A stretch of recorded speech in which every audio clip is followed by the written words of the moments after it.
You're listening to the Small and Supercharged podcast with Ria Freeman, episode 123. On today's Small and Supercharged podcast, I'm really excited to share this lady with you. This is Amanda Dowie, who you might know better for her amazing jeans brand, equestrian jeans brand, no less, Georgian Dollar. I'm really excited because obviously Amanda's amazing and I get to work with her, but it's lovely so I can now share her with you because we see, I think, so many product brands as well. We see the brands and we see the products and we see the creations, but we rarely get to see the person behind all of that hard work. So welcome, Amanda. Thank you so much, Ria. It's so lovely to be here. I'm very excited indeed. This is my first ever podcast, by the way. First ever. I mean, that's no pressure.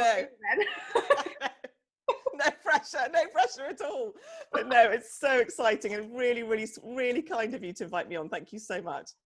Tell us a bit about you, the lady behind the brand. Gosh, now that's a long story. Where do I start? So about me, well, I've had quite a colourful life, really. I've spent a lot of my time because my parents have sort of always worked overseas growing up, so I was kind of quite an expat kid, and we were living in Dubai actually before we moved back. We moved back to England a couple of years ago now, but before that we were living in Dubai for about 16 years. But yes, so I have been back and forth from the UK for many years now, but pretty much my childhood was pretty much overseas. We lived in Hong Kong, Dubai, Jakarta, Doha, all sorts of different places. And that's what took me to Dubai in the first place, because my parents were living over there at the time. So I spent about 7 years in London and then thought, why not? I met my husband and then thought, why not make the move over there? So that's how that came about. But England has always been, in my heart, and it's always been home. So we moved back 2 years ago, and I've always obviously had a massive love for horses. It's always been a big passion of mine. So I've ridden my whole life, but never ever got the opportunity to have horses of my own until I was in Dubai. And I bought my first horse when I was 40 actually. So I thought, if I don't do it now, I'm never going to do it. And that's how Tita, the amazing Tita, came into my life. But I ended up coming back from Dubai 2 years ago with 3 extra horses. So I ended up coming back with 4 horses. And we moved back to Devon, 2 years ago. So just a bit of a colourful background there. But it's like, where do I start really? So how did you get from 1 horse to 4 horses and shipping them back from Dubai? That's quite something. That's something, and also something that my husband, honestly, it just shows his amazing character and his patience with me. So I got Tita. Well, basically, I was approaching 40, and I thought I've always had a passion for polo ponies, and actually in my 20s. I was at boarding school in the UK, so I used to go back and forth to Dubai a lot. So and then when I got to my 20s, I was working in London, used to go and visit my parents. But from my teens and 20s, I used to ride a lot of polo ponies and hack them out into the desert and things like that. So when I got to 40, I knew that I really wanted a polo pony because they tend to be really well trained and pretty bomb-proof and just lovely. If someone's got a polo pony that they've finished using them for polo, then they're just great all-rounders. So went out searching for a polo pony and ended up with Tita. So she was pretty much the first I saw, and so started with her, had her for a couple of years, and then I thought, oh, I really need to get my husband into this hacking thing. And so I ended up buying Macho was my second, and I got him about 2 years later. And my husband loved him because he was just such an easygoing character. And actually they had a lot of fun. He did a few polo lessons on him and they had a lot of fun together. And then I ended up with my third, who was Dollar, who was Georgian Dollar, who I named the brand after, who's my daughter's pony. He's an ex-riding school pony. And then I ended up with Reggie, who was quite soon before we moved back. And he was, again, an ex-polo pony he actually had a tendon issue and a navicular issue. And so I ended up sort of taking him on as more of a rescue thing, really, but I just love him to bits. So that's how it ended up with 4. And I had to break it to, I think I broke it to my husband about a month before we left. By the way, I might have got an extra one. And he was like, I thought we had 3. 3 was it. So he was always very patient with me. And so ended up, coming back with 4 horses back to UK. But they all flew. We left, I think, on about the 4th of April, and the horses came on about the 26th of April. And they were flown over, and yeah, they were incredible. They turned up actually super calm. I think I was most nervous about adjusting them all to life over here. It's obviously quite different over there. They're very much stabled a lot of the time and that kind of thing. But over here, it was just so lovely because they got the green fields, and I think I was sort of rugging them at first because they were just quite obviously adjusting to quite a different temperature, because over in Dubai it's sort of 50 degrees, really, really hot in the sort of May to April time when they were coming over, and now they came back, and it was just really, really lovely. But just that adjustment, really getting them all used to UK life. But it's been so lovely bringing them back, and lovely seeing them enjoying the green fields and enjoying life over here. So that's so cool. Yeah, absolutely. I hadn't realised that was a really long-winded way of telling you my story about bringing my horses back from Dubai. No, I hadn't realised all 4 came back from Dubai. I thought a couple had, but that's impressive. Yeah. That is impressive. Yeah. It was quite an adventure, and I just didn't know what to expect. And they were amazing. The people that shipped them back, they sent me like a link so I could just track their course. You could see the aeroplane, where it was at what time, and it was so well done. It was just so well done. They sort of literally landed, and then they were literally driven down to Devon the next day. So it was all really, really very efficient, and really, really well handled. So it was brilliant. And quite an adventure they've been on. They really have. I mean, again, I hadn't really thought about it until you started speaking about the difference in temperature and how they're usually stabled, and there's lots of a lot of sand, and it's a very dry place. Versus Devon, the UK is not usually dry. I mean, I think it's drizzling here actually to speak. So and the temperature is we melt when it gets at like high 20s in the UK, don't we? So. Yes, definitely. But also they came from, it's just so different over there. And they, in the summer they have air conditioned stables. So the barns are all air conditioned. Wow. And they obviously, I think the biggest thing is you have to make sure they're ridden every day, because that's their exercise to go out. I managed it where they were out in the paddocks every day, even in the summer, if they were out just for half an hour when it was very, very hot. But in the winter, they were out a bit more and making sure they were out in the sand paddocks as much as they could be. But in the morning, they were obviously, my daughter's pony, not so much, but they were always out in the paddocks and all ridden every day. Definitely teach them, match them away every morning. I'd ride them every morning and then ride them around the polo fields, which was really lovely, especially in winter when it was lovely and cool. It was fantastic. But it's just an adjustment, because you come back here and then you think, first thing you think is, oh my God, suddenly they're exposed to all this grass, and you've got to be careful of that, because grass colic, because they could just go completely crazy on it. So it was that adjustment when they first got back. And now you wouldn't think they'd lived anywhere else. It was just, it's fantastic. And obviously it's funny now because they've been, it's July and August, the flies are so much worse. Whereas over in Dubai, you get flies, but you don't get like really bad horse flies or anything like that. So there's all these different elements that you worry about over there that you don't worry about over there, but you have to worry about over here. So it's adjusting to the difference, the climate change and things like that. But no, they absolutely love it. It's the best thing I've ever done for them. Absolutely 100%. Really lovely. Now, you said your daughter's pony, Dollar, is the kind of inspiration for the name of your brand. So can you talk to us a little bit about how that came about? Yeah, so basically the brand, or the names of because I've actually named all of my products are named now after the horses, although I think I've just now about run out of names of my own herd. So basically the brand came about. So when I first got Tita, and being sort of just wanting to hack her around and things like that, I'm a jean wearer. I love wearing jeans in my day-to-day life. So I just thought I want to be able to, throw on a pair of jeans and a polo shirt and just, get on the horse. And so I, at that point, went to, and I've never been, for me particularly, I don't really suit breeches depending on what material they are and things like that. So I just love to wear jeans. So I went on the lookout for a pair of riding jeans, and I found it actually really hard to find a pair that were really flattering, or when you got on the horse, you found that you were like, they just didn't stretch the right places, and you have to shuffle to sort of pull them up, and you'd sort of go to canter and you'd feel like, oh my goodness, am I sort of showing my knickers and things like that, and they just weren't, I couldn't find any jeans that were really, really comfortable to ride in. So I was riding around the polo field with one of my really good friends at the time. And she said, why don't you design your own? Why don't you design your own equestrian jeans? And I'll never forget that conversation. I was like, actually, that's quite a good idea.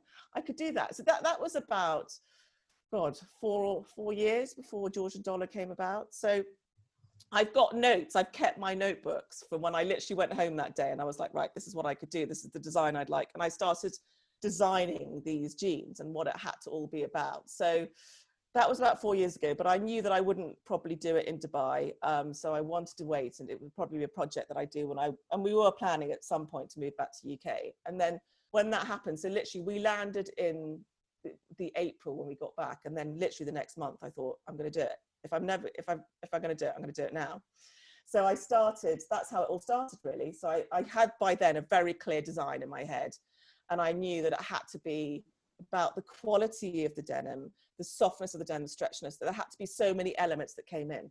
But actually the whole thing took, well, it took about 18 months, longer than that, to actually get the first sample that I thought, this is it. These are the jeans that I wanted to create. So that's how it started. That was how it started really. And then, so Georgian Dollar came about. So he obviously, I just love obviously his name is Dollar. We call him Dollar in the day to day, but I just love that pony. And I never was able, because my parents were always overseas, so I never was able to have my own pony growing up. And I thought I live vicariously through Dollar. He's like my pony as well, and he's just gorgeous. He's perfect height to have, wrap your arms around his neck and have a good old cuddle. So I thought I've got to celebrate Dollar. So Georgian Dollar that's how I came about naming the brand basically. And it just went from there. And so then my first jeans, my core jeans, which still are very much so, are the Sieta equestrian jeans. And so they were named after Macho. So his full name is Sieta Machos. So that's how I ended up with the Sieta. And then since then, I've obviously gone on and bought out as soon as I bought out the denim, lots of my friends play polo and they were messaging me going, when are you going to bring out the polo whites? We need these in white. So that's how then I bought out the Regalito. So that's named after Reggie, whose name is actually Regalito. So he's called that because the people that bred him didn't know that the mare was pregnant with him. So he was a surprise. Apparently it means surprise in Spanish. So that was how the Regalito came about. And obviously I've just launched the Tita, and we know about Tita. So I'm kind of, they all are because I'm so passionate about my horses, and I really wanted to include them in the brand. They're very much centered around the brand because it's all about riding. It's all about being comfortable in the saddle and really being able to enjoy the riding experience when you're wearing the jeans. And also I want every woman to feel sexy in them, so I really designed them around having that real comfort, but also you want to just throw them on and get off the horse and hit the high street and still feel really good in them, so they really hold their shape. And that's what I really wanted to create. So that's how it all came about, and I've sort of given a tick to all my horses as I've gone along. I love that, because the first time I saw them in the flesh was in Equiboodle, and actually I think on that day Vic was striding around in a pair of really good looking jeans, and it was only then I realized that they were actually riding jeans, because the beauty of Georgian Dollar jeans is that you can just put them on the pair of boots and go and do the school run, walk the dog, go shopping, etc. They really function on two levels, don't they?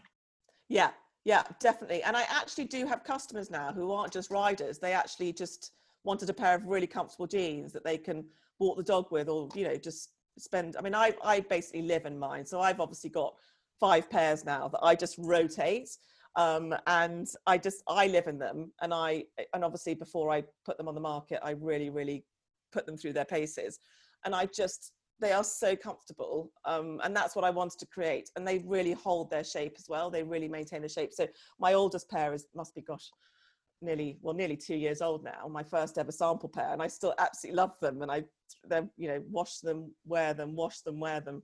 And I wanted every woman to really feel, these are really sexy. I really enjoy wearing them, but they're also really, really comfortable, for doing all the stuff that us women do. We're always running around.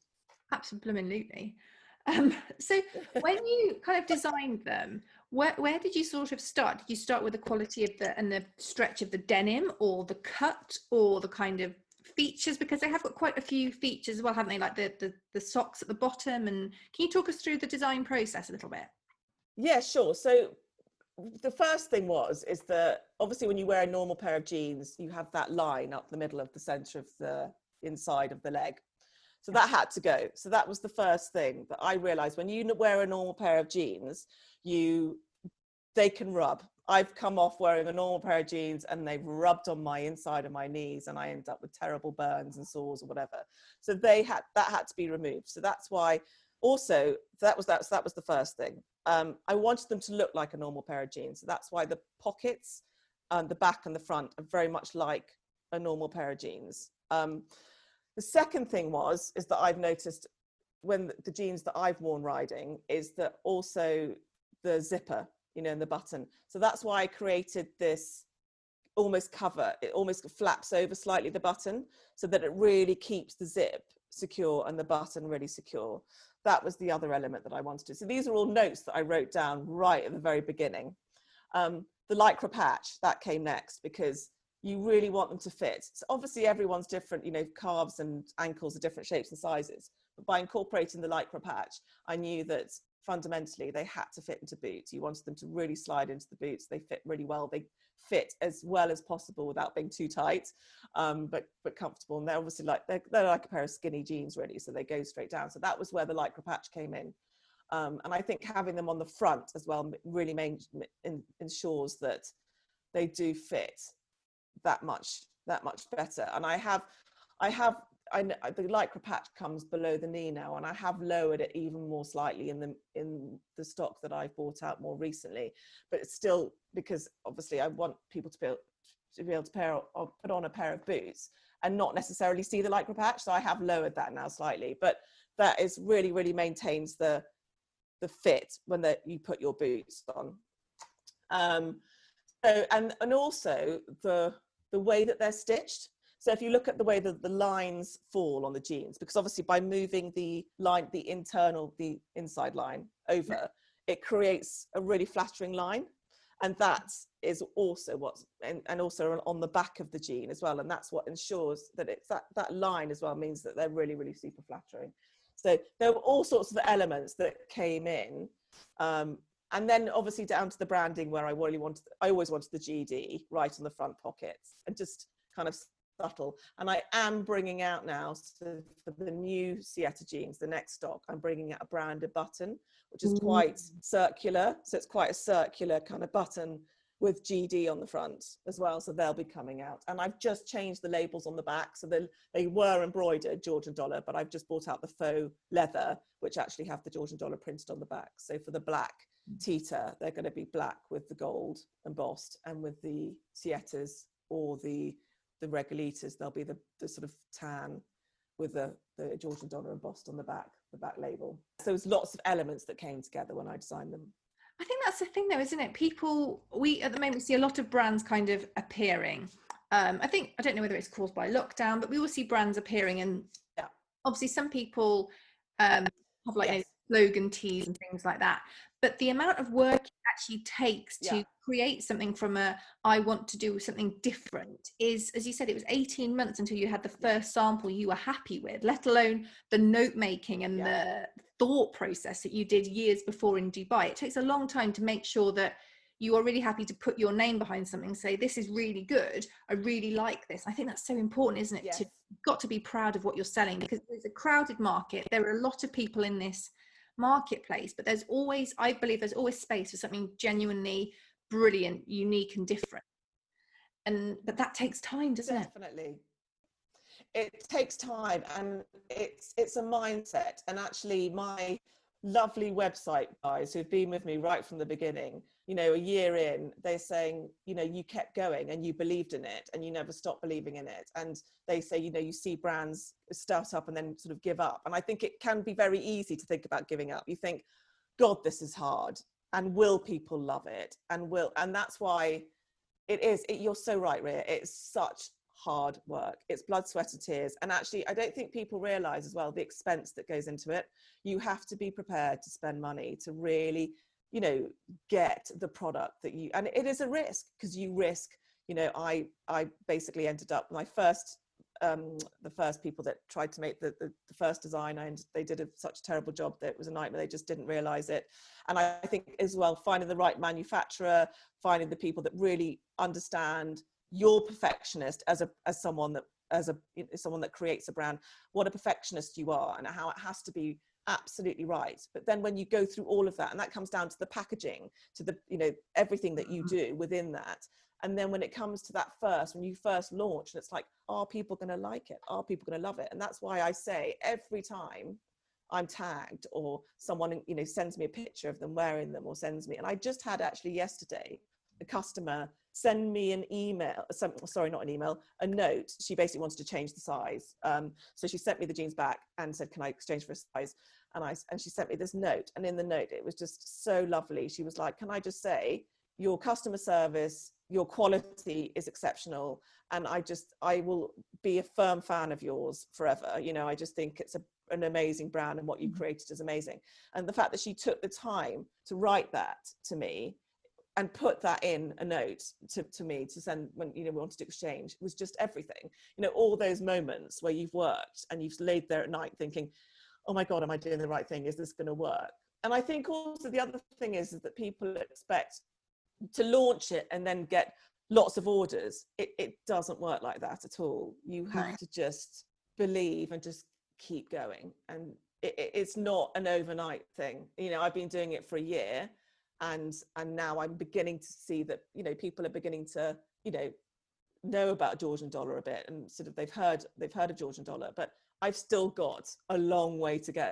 But I am so excited about the future, and I'm so excited about the brand, and my customers are just incredible people.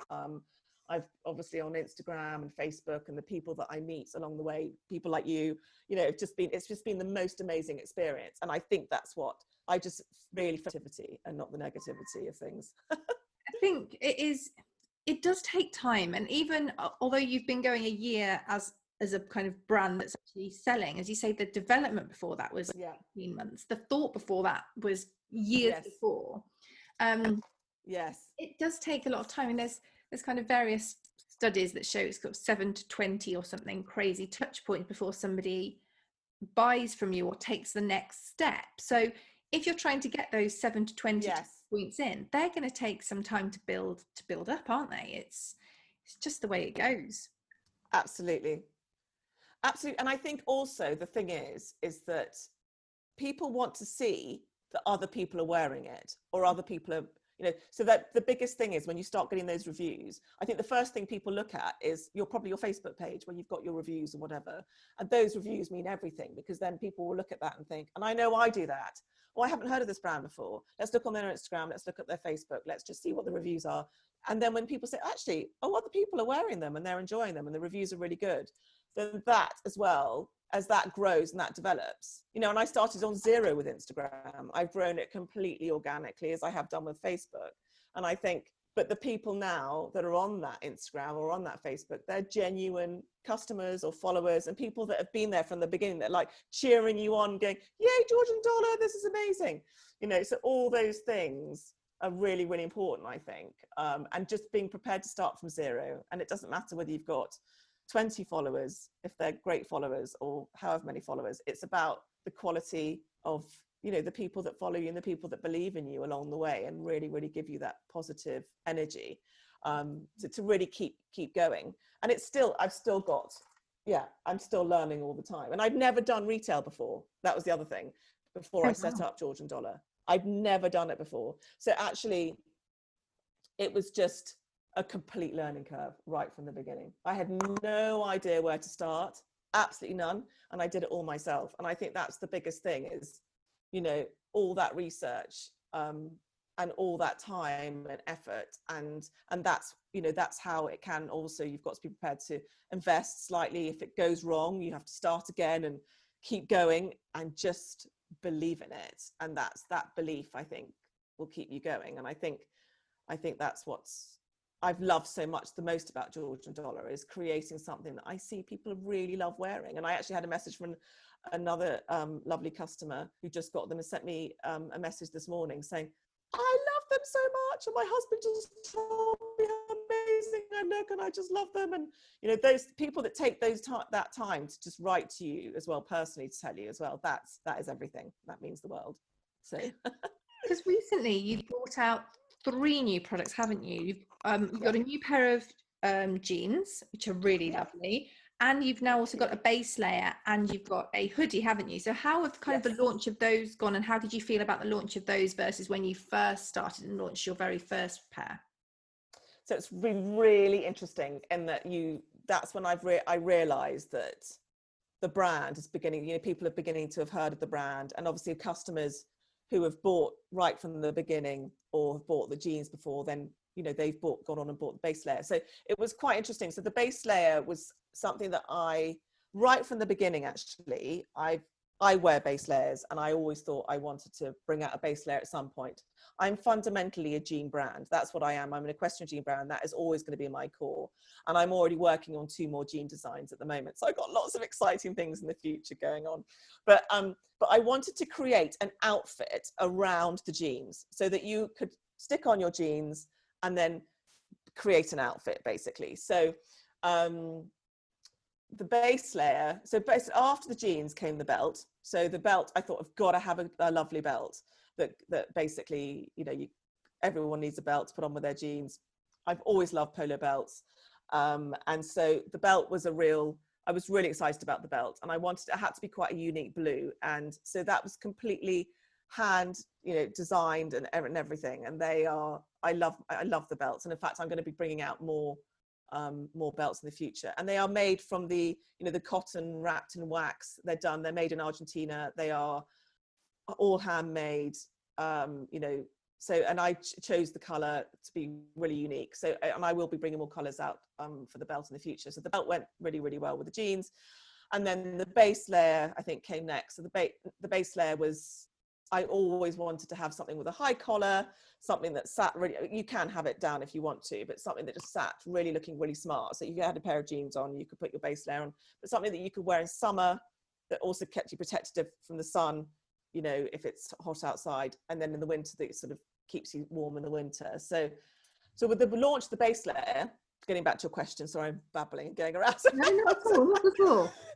The launch of the base layer obviously was almost a year later. So it was a completely different experience, actually. The base layer was just flew off the shelves. And that when I went for pre-order, obviously when I very first launched Georgian Dollar, it was a bit like tumbleweed going through the living room. It was like, will anyone ever buy my jeans?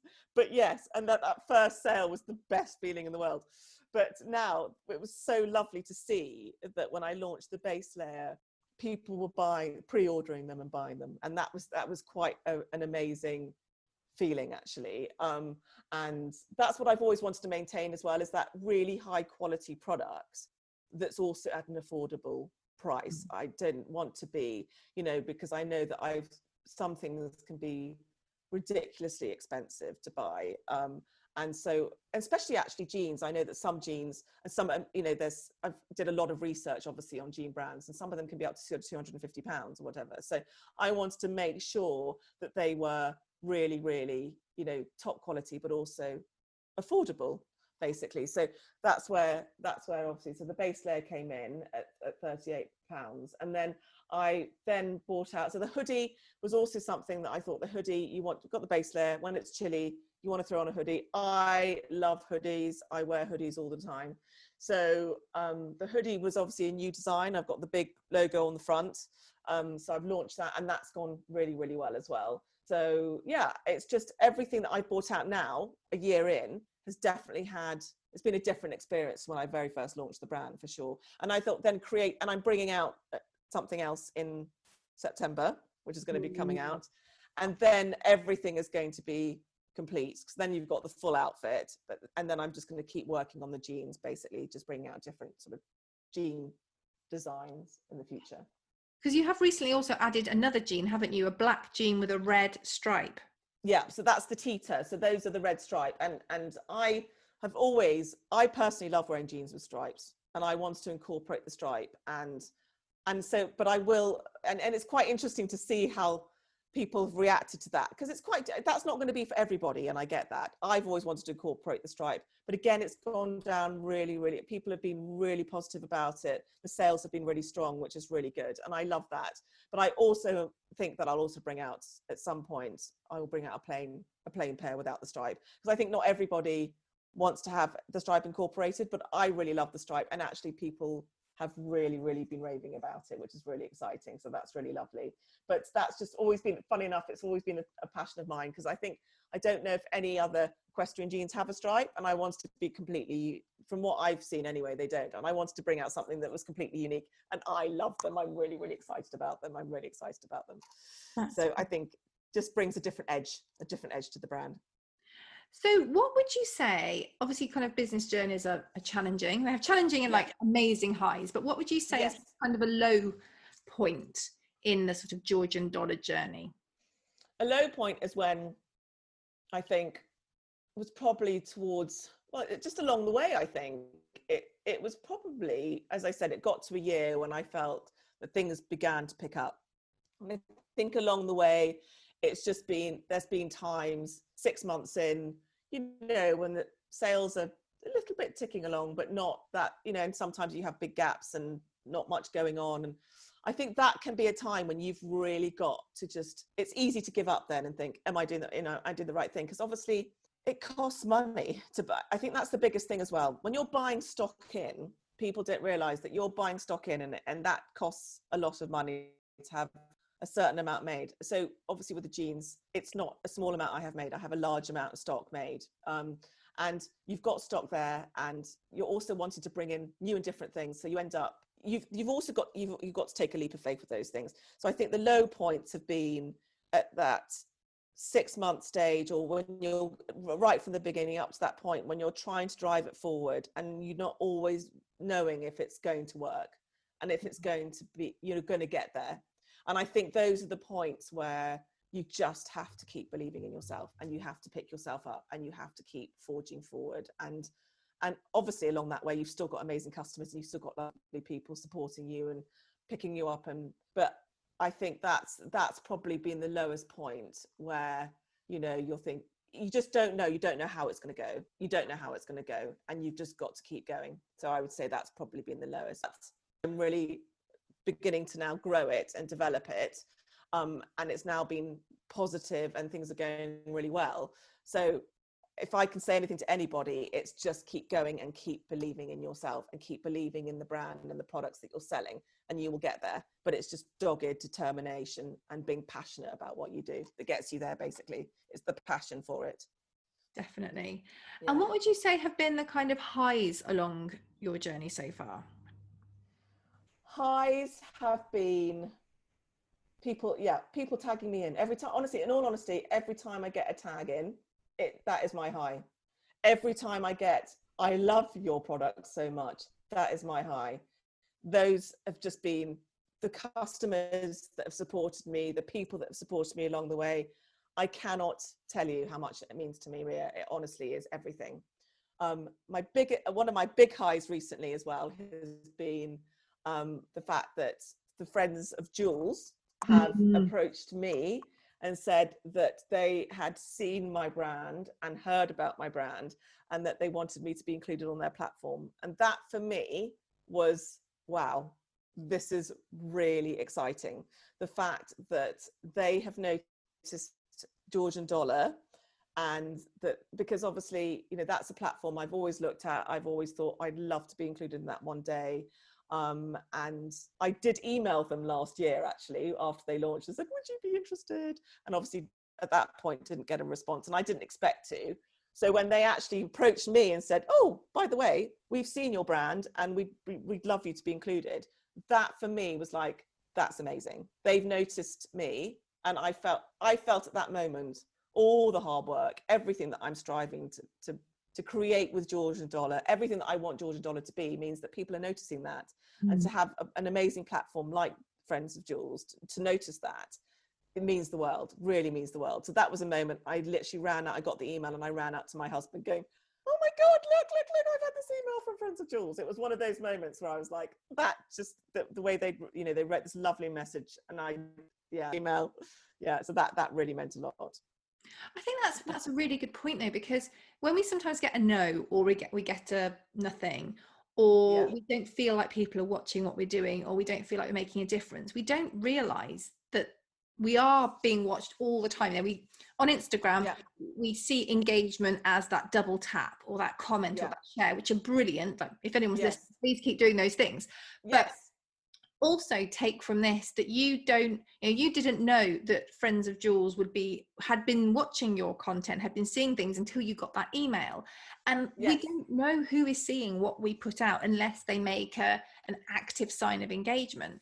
And I think so important. We don't know who's watching us, and we don't know what that's going to create. And this is just such testament to that, isn't it? Yeah, no, it really is. And I think that's again, and I hadn't realized that they'd set up only really recently when I first emailed them, because I saw Tom Jules interviewed, I think it was heard him on the radio, I think on BBC One Radio 1 or something. I'd heard him interviewed and talking about it, and so I thought, I'd love to apply to that. But what I hadn't realized at that point, they'd only just recently launched, so at the time it made sense that they were obviously just doing a sort of a soft launch or whatever at that point. So the fact that now they're a year in, and Tom Jules himself is very much he's the one that very much says himself, I like the look of that brand, sends it to his team and says basically, let's look at this brand or that brand or whatever.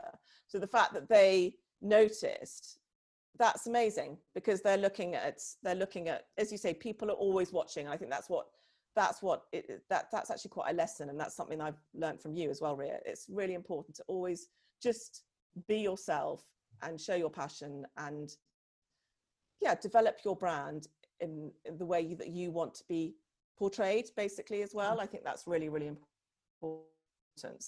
So it means a lot like that. It's lovely to know that people are seeing you and appreciating it. Really, that means a lot. It really does. Now, I think especially, I've had, especially during the kind of summer holidays, a few people have said, my engagement's gone down, I must be doing something wrong. And I've looked and going, well, I don't think you are doing anything wrong. It's just people are doing summer holiday based activities, even though obviously at the moment it's all very strict. But it doesn't mean that you're doing something wrong. It just means that people aren't necessarily actively engaging, or it just means they're not online. But also, when people then do discover you, you've still got that back catalogue of content you've been putting out, and you've been consistently showing up, which also shows that you are a brand that is there. You're not someone who, I think when people have really long posting gaps, I always think, are you actually a serious business? And I know that's not fair to say that, but it's the truth, because I'm like, are you serious about this? If I give you my money, you just make decisions, don't you? So you've just got to keep Yes, and you've got to show up. You have to show up, because people also, I think, I love actually Instagram. I find I do use Instagram more than I have Facebook as well, but I do interact on both. But I get a lot of messages on Instagram, and I think that I love interacting. It's also a platform to interact with people, interact with your customers and supporters and people like that. And I think that is so important, that you've got to show up to, because I'm as interested in them as they are in me. I couldn't do it without them. I couldn't do it without, that amazing support, my amazing customer base. I couldn't do it. I'm doing it for them as well. So it's so lovely to have that platform to interact with everybody. And I think that's if people are writing you messages and on your posts, and I might sometimes go, I have to be honest, sometimes I go, oh my God, I didn't see that comment. And even if it's a week later, I try and always be present on that day. I always reply to every single one. And if I've missed the odd one, I'm really, really sorry. But I do always endeavour to reply to every single one, because they've taken the time to comment on my posts or reply to, send me a message. And I think that's really, really special. Actually, it's really special. I think it's just, and I think it's important as well, because we put out this content because we want people to engage, we want people to like our product, leave a comment, and then when they do, if our next step is then to kind of just ignore them, it's a bit of an odd message. Whereas you can actually turn that engagement into the building of a relationship into someone that you can ask their opinion of. You know, you can say, I know you love the brand. I'm thinking about this as a new product or a new colorway. What do you think? And you can actually use, in the nicest possible way, your following for kind of market research and to test ideas. Definitely. And, you know, especially with Instagram, you get to see their lives as well. So you get to see how they wear the jeans, what they wear the jeans with, and all of those things, which from your point of view can actually help you develop further products like base layers or hoodies or things that work with it, because you know what your customers like and wear. Exactly. And actually that's why I really wanted to bring out the black jeans, and I've incorporated the red stripe, but because I had a lot of people saying to me, you're going to bring out black jeans. Are you going to bring out a hoodie? You know, so I listen to them and I go, actually, that's really good to know that people are actually would quite like a Georgian Dollar hoodie. That's really, really, that means everything. So absolutely, that's where I've heard my customers, and I've heard, you know, the people that comment and post and stuff, and that is great, because that's amazing market research, because they're telling me what they'd like to see from Georgian Dollar, and that's great, because that's why I'm doing it. I'm doing it for everybody. So I want to hear I want to hear the people that are interested in Georgian Dollar. I want to hear what they want to see and what they'd like to wear. So that's fantastic. It really is. And what tips would you give to anyone who is thinking of starting their own business, not necessarily in clothing or even in equestrian, actually, just anyone who's thinking of starting their own business? What tips could you give them? Never, ever, ever, ever give up. If you're going to do it, go all in and do it properly, and don't ever, ever give up on it. And I think that is something I live my life. Actually, I live my life through that motto. Actually, I never, ever give up. And I think that's probably the biggest tip. Be prepared to, you know, have your down points and have your down moments, but don't let it take over. Just rise above, keep your head high, and keep going and keep believing. And I honestly, you know, I honestly think that is the fundamental in any business, is to stay positive and keep believing in what you're doing. And yeah, I mean, I think those are the main things, really. And be prepared to invest a little bit as well. I think that's the other thing, is I think people don't realize that you have to be prepared to put, you know, some finance behind it. It's not an easy fix. It's not you know, I can start with just a computer and a piece of paper. You have to be prepared. If you want to bring out a really good quality, whatever it is, products, anything, you have to be prepared to put a little bit of investment in. And the other thing is, I would say, be prepared to take the risk. It is a risk. Everything's a risk.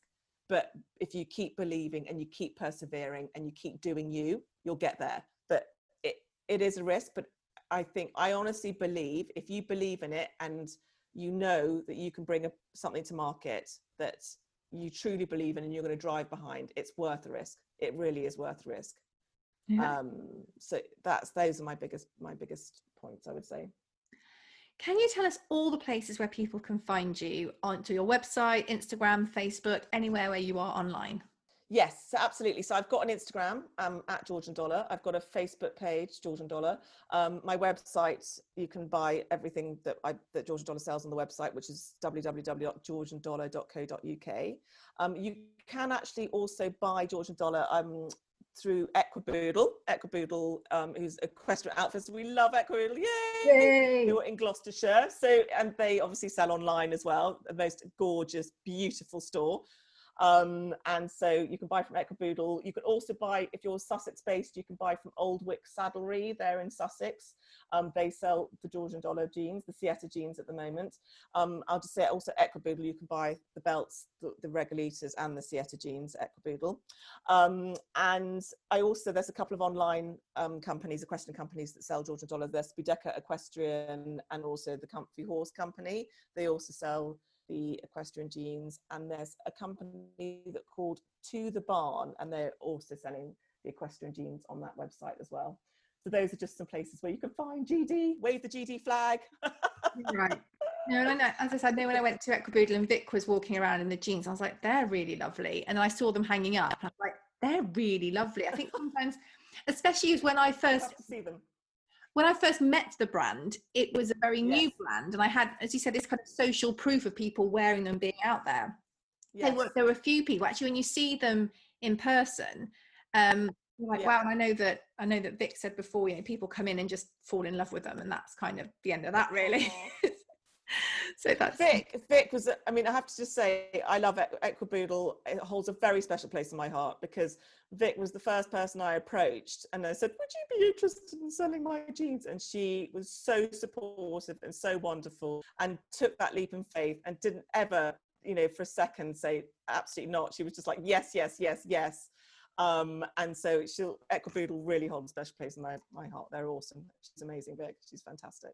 well, when we have our next, very, very grateful to that. And seeing that, I remember, yeah, sorry.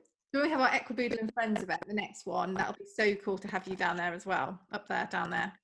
Oh, I would love that more than anything. That would be fantastic, fantastic. I'll be there with bells on for sure. And I know you were about to say about the display, weren't you, as well, when you first saw the display?